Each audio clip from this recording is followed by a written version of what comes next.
다 같이 일어나셔서 하나님 말씀 받도록 하겠습니다. 에베소서 2장 8절에서 9절입니다. 에베소서 2장 8절에서 9절입니다. 앞에 성경 구절이 나올 건데요, 우리 한 목소리로 함께 읽겠습니다. 시작. 너희는 그 은혜에 의하여 믿음으로 말미암아 구원을 받았으니 이것은 너희에게서 난 것이 아니요 하나님의 선물이라. 행위에서 난 것이 아니니 이는 누구든지 자랑하지 못하게 함이라. 아멘. 오늘 우리 교회에 오신 분들을 환영합니다. 저를 먼저 소개를 해야 될 것 같습니다. 저는 우리 교회의 담임 목사로 있는 박현웅입니다.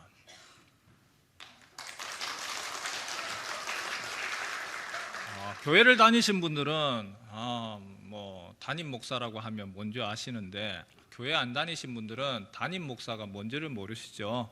쉽게 말씀드리면 절에 가면 주지 스님처럼 주지 목사입니다. 그냥 그렇게 생각하시면 됩니다.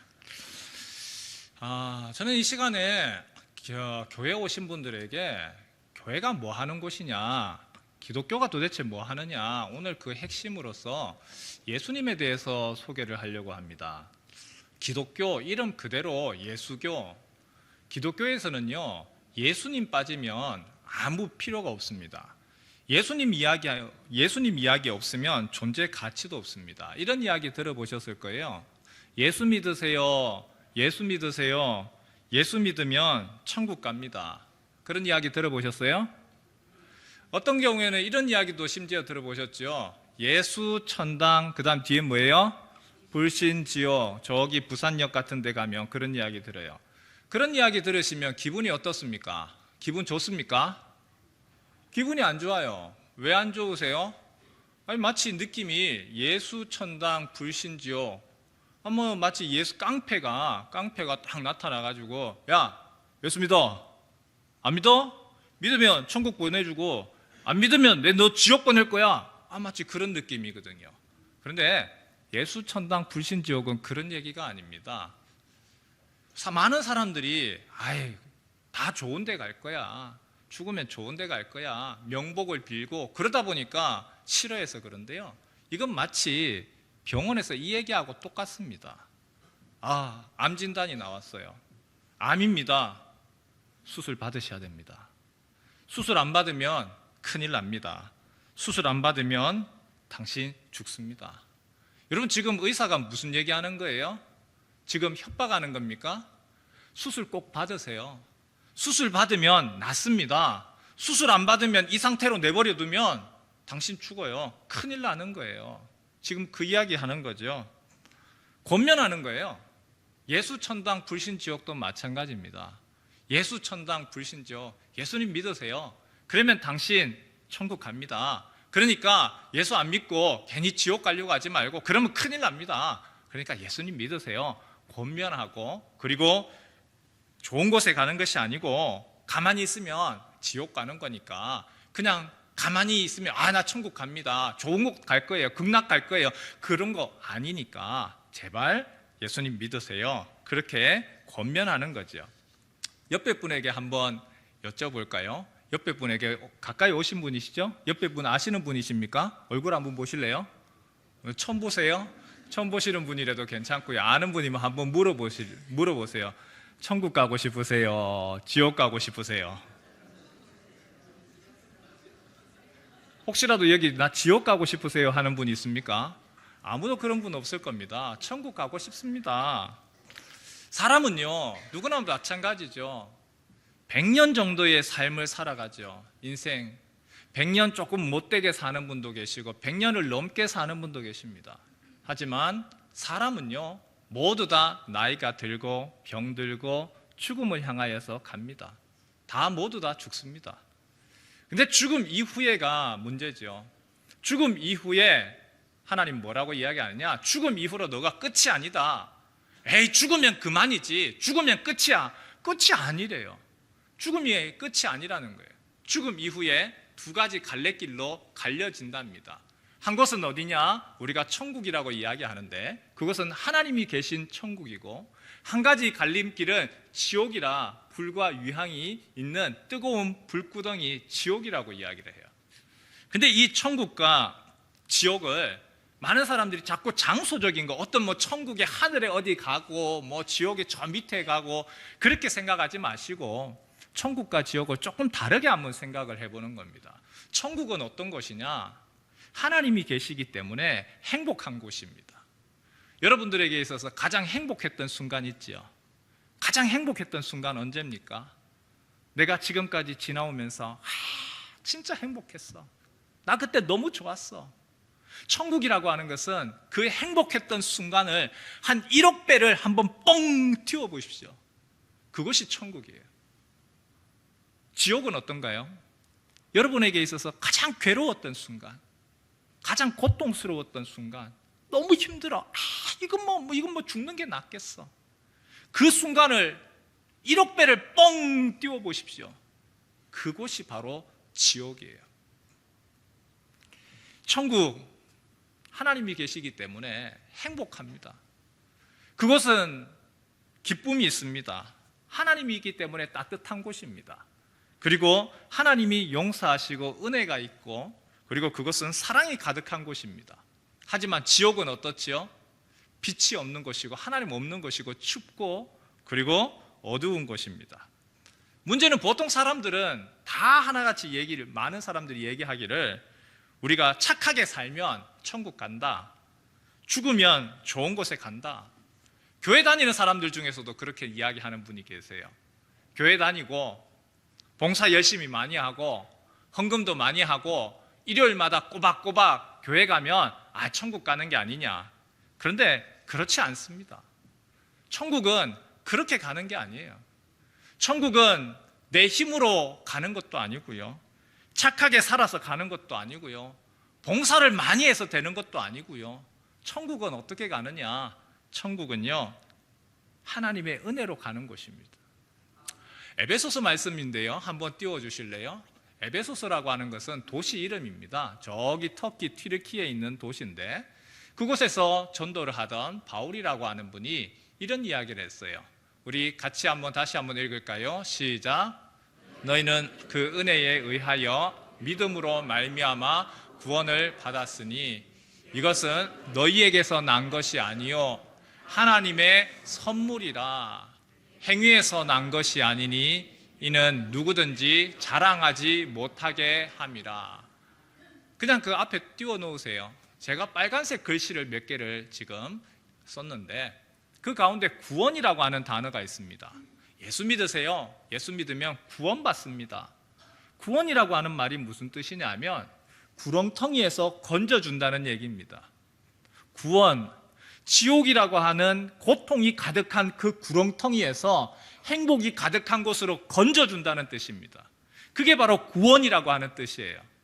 그런데 이 구원은 나도 천국 가고 싶어요. 그런데 이 구원은 어떻게 그러면 얻게 되느냐? 오늘 핵심 단어 은혜라고 하는 단어, 은혜로 말미암습니다. 은혜라고 하는 단어 언제 많이 사용을 하죠? 은혜라고 하는 단어 제일 많이 쓰는 때, 우리가 많이 쓸 때가 있어요. 언제 그럴까요? 부모님의 은혜, 스승의 은혜.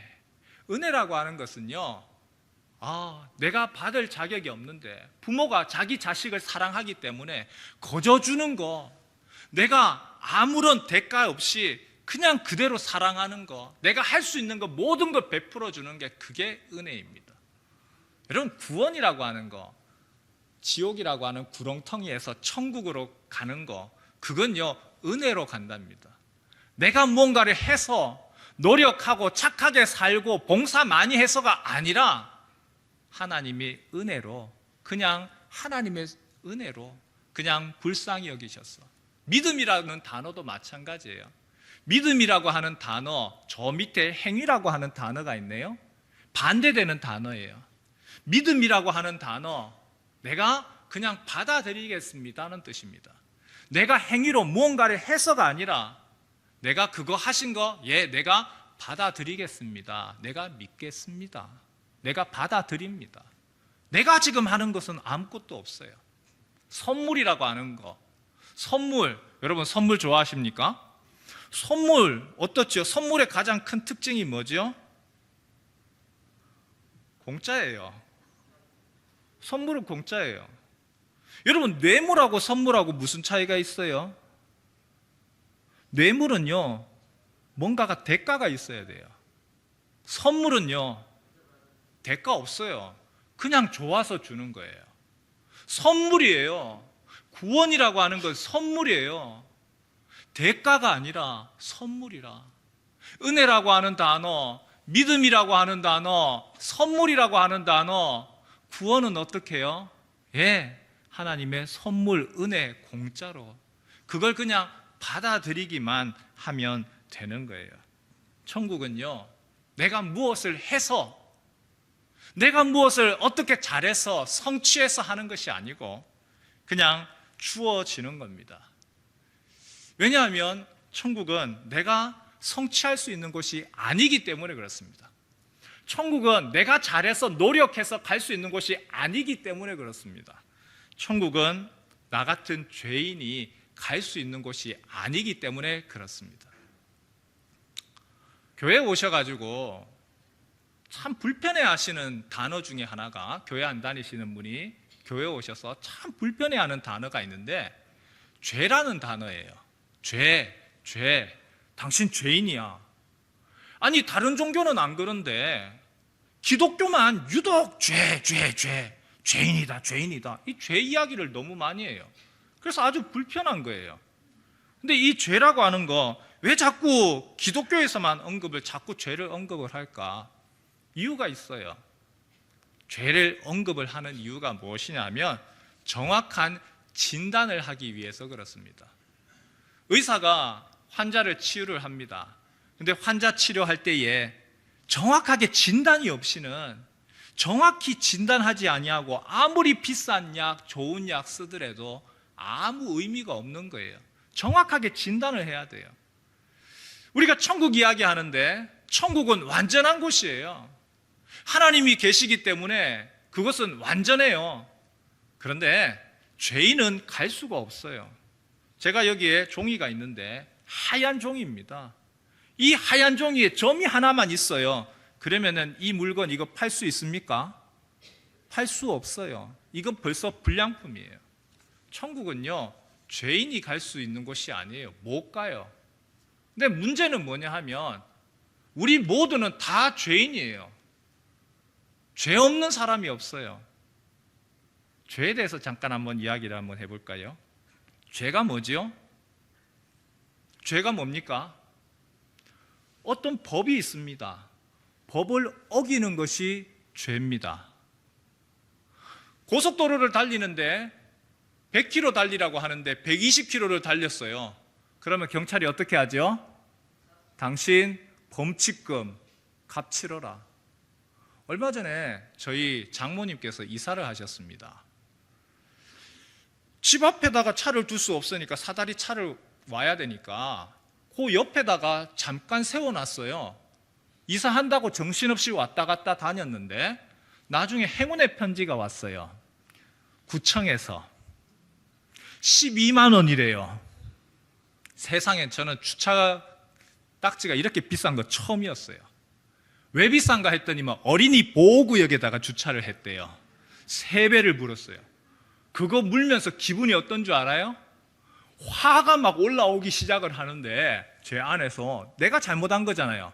근데 제가 봤어요. 주차 단속하는 사람이 일방통행인데 거꾸로 하면서 단속하는 걸 봤어요. 우와, 지도 잘못했는데 날 보고 뭐 한다고 막 화가 일어나기 시작하는 거예요. 최근에 우리나라 아주 유명 가수가 술을 마시고 음주운전을 했습니다. 그런데 그것으로 사고가 나고 난 후에 뺑소니를 했지요. 뺑소니 한 것으로 끝이 아니고 운전자 바꿔치기 했습니다. 그것으로 끝이 아니고 자기 음주 사실 숨기려고 또 편의점 가서 술을 마셨습니다. 그런데 그 정도가 아니고 계속해서 거짓말. 결국은 어떻게 됐지요? 지금은요, 구치소에 들어갔습니다. 죄값 받아야 된다고요. 여러분 중에서 나는 법을 한 번도 어긴 적이 없습니다, 나는 죄를 지은 적이 한 번도 없습니다 하시는 분 계십니까? 아닐 겁니다. 운전하시는 분은 나는 하루에도 몇 번이 내 신호 위반하고 내가 과속 위반하는지 모르겠는데, 하지만 어떤 분은요, 아니 나는 그런 죄는 한 번도 지은 적이 없어요, 그 이야기 할 거예요. 그런데 여러분, 그 법만 있는 것이 아니고요, 나라법만 있는 것이 아니고요, 그 위에 또 법이 있어요. 또 다른 법이 있어요. 그보다, 나라법보다 더 높은 법. 한번 여쭤볼까요? 부모님께 효도는 다 하셨습니까? 여러분, 부모님께 효도 다 하셨습니까? 이 이야기 듣고 예, 내가 다 했습니다, 떵떵 할 수 있는 사람은 없을 겁니다. 마음에 찔려요. 사람의 마음에는 양심이라는 것이 있어서 그 앞에서 어느 누구도 나는 벗어나요, 나는 다 했습니다 할 수 있는 사람이 아무도 없습니다. 그런데 우리가 지금 이야기하는 것은 사람의 법 얘기하는 것이 아니라 하나님의 법을 이야기하는 겁니다. 천국이라고 하는 하나님의 법을 이야기합니다. 하나님이 바라보시면서, 하나님은 사람을 만드시고 사람의 생각과 마음과 모든 것을 다 아시는데, 하나님이 바라보시면서 뭐라고 이야기할까요? 하나님 앞에서 하나님 우리의 생각을 아시고요, 우리의 말을 아시고요, 그리고 우리의 심중, 계획 다 아십니다. 부부가 막 싸워요. 둘이 막 싸우는데, 싸우다 보니까 서로 막 화가 막 올라오는 거예요. 남편이 막 화가 올라가니까 신경질은 나고 막 그러니까 알아. 부인한테 요 얘기 한마디만 했다 하면 이 부인이 푸르륵 뜨는 거 알아요. 그래서 너무 화가 나가지고 부인의 아킬레스건, 그 건들면 안 되는 거 알아. 한마디를 탁 하는 거예요. 배운 게 없어가지고. 그러니까 이 여자가 막 그럼 여자 입장에서는 어떨까요? 부인 입장에서 화가 나는 거예요. 그래 자기도 막 한번 어떻게 하고 싶어가지고 한마디 하죠. 없는 거지집같이 와가지고 날 이렇게 고생시켜놓고는 또 싸우는 거예요. 여러분, 그 앞에서 나오는 그 독설들, 그거 모아가지고 식물한테 주면 어떻게 되는 줄 아세요? 당장 죽어요. 여러분, 우리 마음 안에서, 생각 안에서 미워하는 것은 없습니까? 우리는 행동으로 하는 것만 죄라고 이야기하지만 하나님은 우리의 행동만이 아니라 마음도 아십니다. 미워하는 마음도 아십니다. 싫어하는 마음도 아십니다. 우리의 생각으로, 행동으로, 말로, 그 모든 것들이 하나님이 CCTV를 돌려본다고 생각하세요. 여러분, CCTV를 여러분의 하루 종일을 이렇게 돌아보세요. CCTV가 쫙 돌아보는데 과연 내가 그 죄 하루에 몇 번 지을까요? CCTV 돌아가는데 나는 한 번도 죄 짓지 않았어 하시는 분이 있겠습니까? 없을 겁니다. 여러분, 아무리 죄를 안 짓는다 하더라도 내 안에서 욕이 튀어나오고, 운전하다가도 슉 나오기도 하고, 미워하기도 하고, 그리고 위반하기도 하고. 그런데 정말 착한 사람이라고 생각을 해볼게요. 진짜 이 사람은 죄 안 짓는 사람이에요. 그래서 하루에 딱 3개밖에 죄를 안 지어요. 이 정도면 괜찮은 사람이에요. 근데 3개를 짓는데, 그러면 한 달을 계산을 해볼까요? 하루에 3개 짓으면 에이 3개 뭐 욕 한 번 하고, 그 다음에 뭐 미워하는 말 한 번 하고, 그리고 또 뭐가 있을까요? 그래 뭐 또 다른 거 하나 잘못한 거 있다고 생각해 보세요. 3개, 이 정도면 아주 뭐 대단하죠. 그런데 한 달을 계산해 보세요. 30일 동안이면 몇 개가 되는 겁니까? 90개예요. 1년이면요 12달 계산하면, 우리 90개 계산하기 쉽게 그냥 100개라고 해보세요. 100개인데 1년이면 12달이면 몇 개입니까? 1200개입니다. 이것도 계산하기 쉽게 그냥 1000개로 깎아줄게요. 1000개예요, 1000개. 그런데 여기 계신 분 중에 70년을 살았습니다. 70년을 살면 그러면 몇 개가 되는 거예요? 7만 개예요. 80년 사신 분은 8만 개예요. 여러분의 범죄 기록이 하나하나가 다 해서 검사가 한번 본다고 하세요. 7만 개예요. 와, 이 사람은 괜찮네 할 사람이 세상에 어디 있겠습니까? 여러분, 우리 모두가 다 죄인이에요. 그래서 자꾸 죄인 이야기하는 겁니다. 그 죄의 문제를 내가 그래서 완전하기 때문에 하나님 천국 그곳에 내가 갈 수 없는 거예요. 왜? 나는 아무리 깨끗하다고 해더라도 7만 개 그 앞에서 나는 괜찮다, 난 천국 갈 수 있다 할 수 있는 사람은 아무도 없어요. 여러분, 이게 바로 하나님의 딜레마입니다. 하나님은 어떤 분이시냐 하면 같이 한번 따라해 보실래요? 사랑의 하나님. 하나님 사랑의 하나님이세요. 하나님 사랑의 하나님이시기 때문에 모든 사람들이 다 하나님이 기뻐하시는 행복이 가득한 하나님이 계시는 천국으로 데려가기를 원하세요. 죄 있다고 해서 너 죄 있지, 너 지옥 가거라 하기를 원치 않으세요. 근데 문제는 뭐냐면 하나님은 또 어떤 분이시냐 하면 같이 한번 따라해 볼까요? 공의의 하나님, 의로운 하나님이에요. 죄 지은 것에 대해서는 반드시 심판하시고 잘못에 대해서는 잘못했다고 하는 하나님이에요. 판사가 자기 아들에 대해서는 아이 괜찮아 하면 이건 아니잖아요. 하나님의 딜레마예요. 하나님 분명히 사랑의 하나님이심에도 불구하고 또 그 죄에 대해서는 죄의 값을 모른 척 눈 감을 수가 없는 거예요. 그래서 이것이 하나님의 딜레마입니다. 하나님이 이 딜레마를 해결하기 위해서 어떻게 하셨느냐? 자신의 하나뿐인 아들 예수님을 이 땅에 보내셨습니다. 그 아들을 보내셔서 우리가 가지고 있는 하나님의 아들, 신의 아들이기 때문에 마찬가지 신이죠.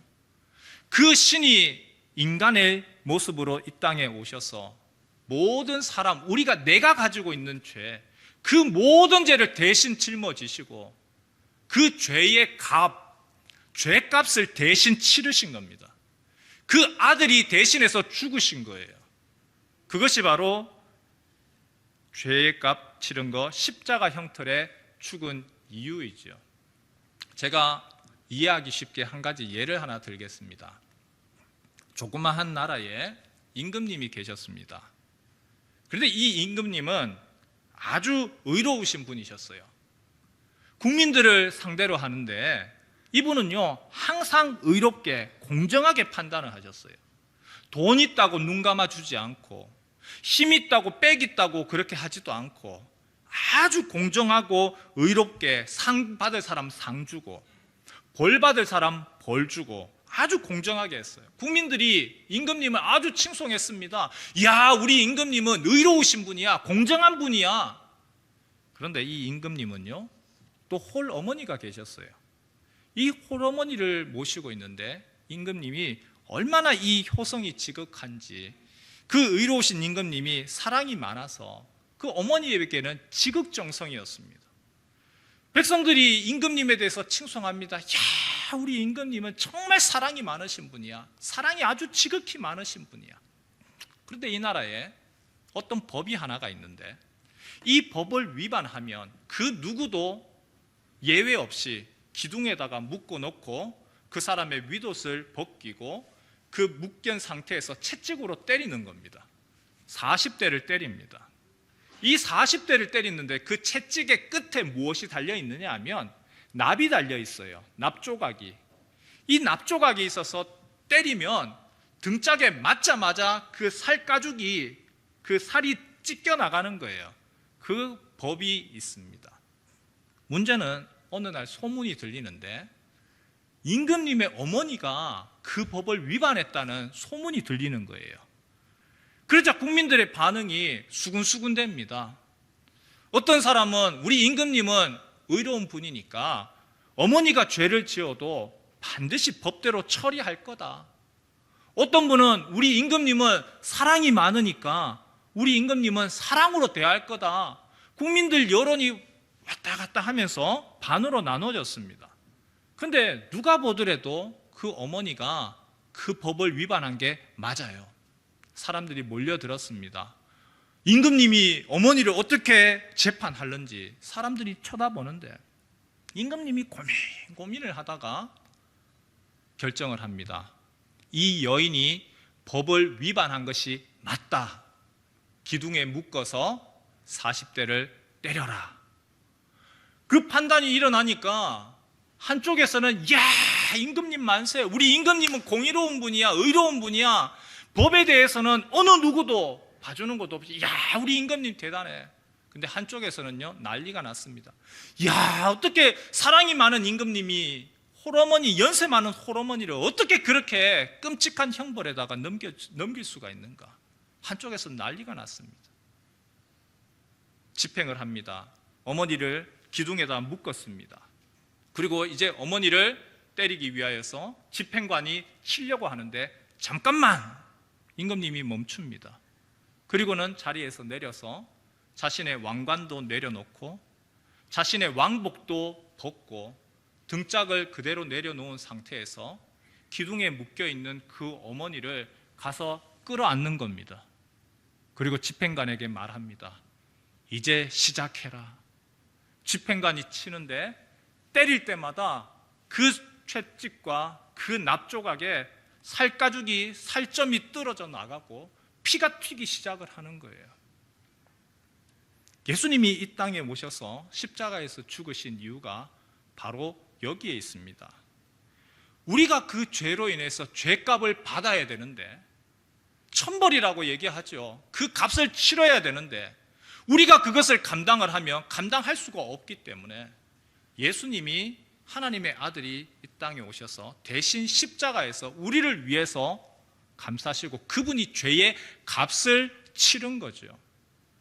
그래서 예수님이 십자가에서 죽으면서 하신 말씀 중에 하나가 있습니다. 다 이루었다. 다 이루었다. 여러분, 다 이루었다가 무슨 뜻인 줄 아십니까? 헬라어로는요, 테텔레스타이. 이 단어는요, 장사하는 사람들이 사용하는 단어입니다. 값을 다 치렀습니다. 내가 빚졌지요. 내가 빌린 돈 이제 다 갚았습니다.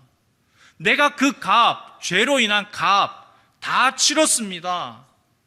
하나님이시기 때문에 이 땅에 오셔서 사람들의 모든 죄 본인이 감당할 수 있고, 그리고 말로만이 아니라 내가 그 값 다 치렀습니다.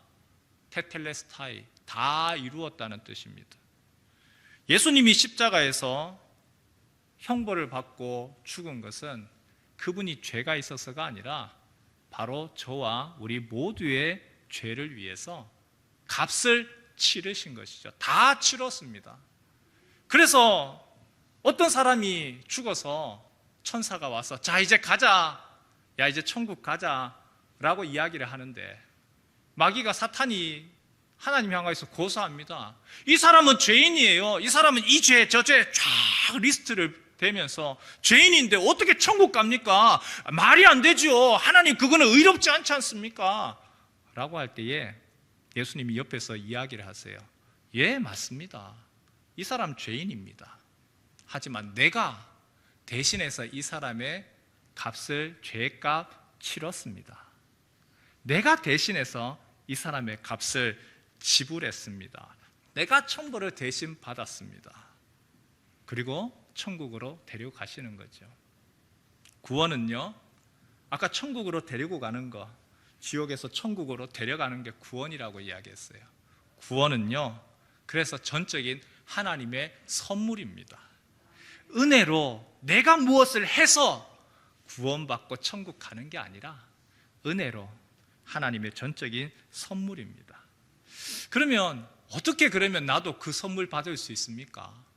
나도 어떻게 하면은 구원, 지옥 가는 것이 아니라, 아니, 목사님 이야기하는 그 천국, 나는 어떻게 갈 수 있습니까? 천국에 갈 수 있는 비결, 그리고 열쇠되는 성경 구절이 하나가 있더라고요. 보니까 이렇게 돼 있어요. 믿음으로. 같이 한번 따라해 볼까요? 믿음으로. 요한복음 1장 12절인데요. 한번 띄워 주실래요?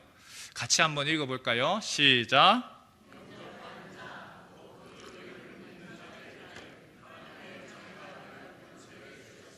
영접하는 자, 영접이라는 말은 받아들인다는 뜻입니다. 귀한 외국에서 사절단이 왔습니다. 영접합니다. 예, 어서 오십시오. 환영하는 겁니다. 그 이름을 믿는 자들에게는 예, 내가 믿겠습니다. 하나님의 자녀가 되는, 하나님이 하나님의 자녀를 지옥에 보내지 않잖아요. 내가 너를 나와 함께 천국에 데려가겠다. 근데 밑에 보니까 영접하는 자, 그리고 그 다음 단어가 있네요. 무슨 단어지요? 곧, equal, 영접하는 것과 그 이름을 믿는 것이 equal, 같다는 얘기입니다. 어떤 분은요, 믿음으로 말미암아 천국 갑니다. 믿기만 하면 됩니다. 예수님 믿기만 하면 됩니다. 예수 믿으세요 라고 하니까 큰 거 오늘 배웠다고, 그리고는 혼자서 막 중얼중얼 예수님 내가 믿겠습니다, 믿습니다. 그거는 자기 세뇌예요. 그런 얘기가 아니에요. 그것이 아니라 예수를 믿는다는 말은 앞에 나와 있네요. 같이 한번 따라해 볼까요? 영접하는 거, 받아들이는 거예요. 받아들이는 거. 예수님을 받아들이는 것이 믿는다는 거예요. 내가 거부하는 것이 아니라 받아들이는 거예요. 그러면 예수님 내가 어떻게 받아들이는데요? 예수님 나 믿고 싶어요. 아니, 엄밀히 얘기를 하면 받아들이면 그분이 나를 믿게 하시는 거예요. 경험하게 하시는 거예요. 요한계시록 3장 20절 말씀 한번 볼까요? 이렇게 되어 있네요. 같이 한번 읽을까요? 시작. 볼지어다 내가 문 밖에 서서 두드리노니 누구든지 내 음성을 듣고 문을 열면 내가 그에게로 들어가 그와 더불어 먹고 그는 나와 더불어 먹으리라. 앞에 한번 다시 한번 보여주실래요? 옆에 한번 보세요. 볼지어다 내가 문 밖에 서서 두드리고 있다, 노크하고 있다는 거예요. 여기서 내가 누굴까요? 예수님입니다. 예수님이 우리의 마음의 문 밖에 서서 지금 노크하고 계세요. 예수님 강제적으로 완력으로 힘으로 강제로 하지 않으세요. 영접하는 사람, 초청하는 사람, 내 마음속에 들어와 주세요. 내 마음의 문 밖에서 예수님이 두드리고 있습니다. 누구든지 내 음성을 듣고, 지금 노크하는 그 음성을 듣고 내 마음의 문을 열면 내가 그에게로 들어가서 그와 더불어 먹고 그와 더불어 마시리라. 여러분 다시 한번 보여주실래요? 앞에 우리가 무엇을 해야 되는 건 하나도 없어요. 하지만 한 가지 있어요. 딱 한 가지 있어요. 내 마음의 문을 어떻게 해야 돼요? 열면. 예수님 들어와 주세요. 초청하는 거예요. 예수님 와주세요. 영접하는 거예요. 내 마음의 문을 내가 열겠습니다. 내가 지금까지는 내가 그 얘기 듣기 싫어가지고 나 예수라고 하면 내가 싫었어요. 내가 누구 때문에 내가 싫었어요. 그런데 보니까 그게 아니네요. 내가 예수님 내가 받아들이겠습니다. 내가 내 마음속에 오십시오. 마음속에 오셔서 그래서 내가 그 예수님 내가 받아들이겠습니다. 그거밖에 없어요.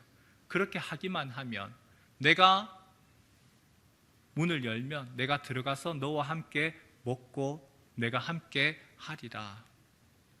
영접 어떻게 합니까? 영접은요 어려운 게 아니고요, 내가 지금 그 예수님 내가 받아들이겠습니다 요청하는 거예요. 기도하는 거예요.